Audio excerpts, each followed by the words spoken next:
जय जिनेन्द्र बंधु, आइए आज सुनते हैं उदित और मुदित जी का कथानक अर्थात देशभूषण व कुलभूषण मुनिराज का पूर्व भाव।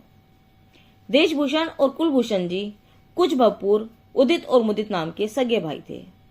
उनकी माता का नाम उपभोगा था।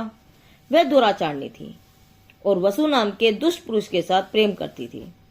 मोहवश उस दुष्ट वसु ने उसके पति को मार डाला तथा विषया में अंध माता उपभोगा ने अपने दोनों पुत्रों को भी मारने के लिए वसु से कहा कि ये दोनों पुत्र अपने दुष्ट कर्म को समझ जावें, इसके पूर्व पहले ही इन्हें मार डालो। अरे विषयों में अंधा संसारी, विषयों में अंधी हुई माता अपने सगे पुत्रों को भी मारने के लिए तैयार हो गई। परंतु उसके इस दुर्विचार को उसकी पुत्री समझ गई और उसने अपने दोनों भाई उदित और मुदित को बताकर सावधान कर दिया। इससे क्रोधित होकर उन दोनों भाइयों ने वसु को मार डाला और वह मरकर क्रूर भील हुआ। फिर वे उदित मुदित दोनों भाई एक मुनिराज के उपदेश से वैराग्य प्राप्त कर मुनि हो गए।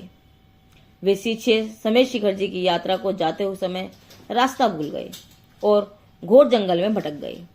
वहां पूर्व भव का बैरी क्रूर भील उन्हें पहचान गया और मारने को तैयार हो गया।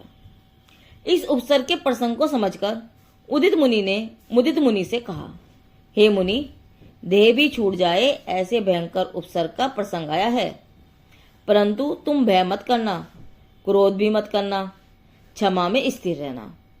पूर्व में हमने जिसे मारा था वह दुष्ट वसु का जीव भील होकर इस समय हमें मारने आया है, परंतु हम तो मुनि हो गए हैं, अपने को शत्रु मित्र क्या, इसलिए तुम आत्मा की वीतराग भावना में ही दृढ़ रहना।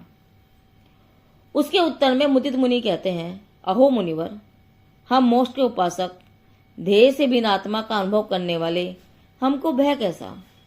देह आदि मेरे नहीं है, मैं तो अतीन्द्रिय चैतन्य हूँ, मेरी अतीन्द्रिय शांति को हरने वाला कोई है ही नहीं। ऐसा कहकर वे दोनों मुनि अपनी आत्म शांति में एकाग्र हो गए। तब परम धैर्य पूर्वक दोनों मुनि देह के ममत्व को छोड़कर परम वैराग्य से आत्म भाव में रम गए। भील उन्हें मारने के लिए शस्त्र उठाने लगा। ठीक उसी समय वन का राजा वहां पहुंचा और उसने भील को भगाकर दोनों मुनिराजों की रक्षा की। वन का राजा पूर्व में एक पक्षी था, उसे शिकारी के जाल से इन दोनों भाइयों ने बचाया था। उस उपकारी संस्कार के कारण उसे सद्बुद्धि सूझी और उसने मुनिराजों का उपसर्ग दूर कर उनकी रक्षा की। उपसर्ग दूर होते ही दोनों मुनिराज श्री समेत शिखर जी की यात्रा करके रतन त्रय की आराधना करते हुए समाधि मन पूर्वक स्वर्ग गए। दुष्ट भील का जीव दुर्गति में गया और उसने घोर दुख प्राप्त किया। उसके बाद कुतप के प्रभाव से ज्योतिषी देव हुआ। अब देशभूषण व कुलभूषण जी के जीव वे उदित और मुदित दोनों भाइयों के जीव स्वर्ग की आयु पूर्ण कर सहोदर राजपुत्र हुए। उनके नाम थे रतनरथ और विचित्ररथ। भील का जीव भी ज्योतिष देव की आयु पूर्ण करके इन दोनों का भाई हुआ।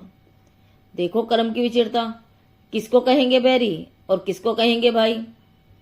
इस समय भी पूर्व के बैर संस्कार के से वह उन दोनों भाइयों के प्रति बैर रखने लगा। इससे दोनों भाइयों ने उसे देश निकाला दे दिया। वह दंभी तापस हुआ तथा विषयी होकर मरा। अनेक भवों में रूलते रूलते फिर अग्निपव नाम का ज्योतिषी देव हुआ। इधर रतनरथ और विचित्ररथ दोनों भाई वैराग्य धारण कर राजपाट छोड़कर मुनि हो गए और समाधि मरण पूर्वक स्वर्ग गए। वहां से निकल के वे दोनों भाई सिद्धार्थ नगरी के राजा के यहाँ देशभूषण और कुलभूषण नाम के पुत्र उत्पन्न हुए। अपनी बहन को देखकर अनजाने में दोनों भाई उसके रूप पर मोहित हो गए। उससे विवाह करने के लिए आपस में लड़ने लगे और एक दूसरे को मारने के लिए तैयार हो गए। परंतु जब पता चला कि जिसके लिए हम आपस में लड़ रहे हैं वह तो हमारी बहन है, अरे ऐसा पता चलते ही दोनों भाई अत्यंत शर्मिंदा हुए और संसार से उदास होकर नगर छोड़कर वन में चले गए और जिन दीक्षा धारण कर मुनि हुए। जब वे आत्म ध्यान में लीन थे तब पूर्व भव का बैरी अग्निपर्वदेव उनके ऊपर उपसर्ग करने आया और राम लक्ष्मण ने उन्हें भगाकर उपसर्ग दूर हुआ। उपसर्ग दूर होते ही दोनों मुनिराजों को केवल ज्ञान हुआ। अंत में वे दोनों देशभूषण और कुलभूषण केवली देह की स्थिति पूर्ण होने पर कुंतलगिरी से मोक्ष गए। सिद्ध भगवान देशभूषण जी व कुलभूषण जी को हमारा नमस्कार हो। देशभूषण जी व कुलभूषण जी के पूर्व में उदित व मुदित का यह कथानक जैन कथा संग्रह पंडित रमेश चंद्र शास्त्री से लिया गया है। जिनदेव की वाणी आगम वाणी।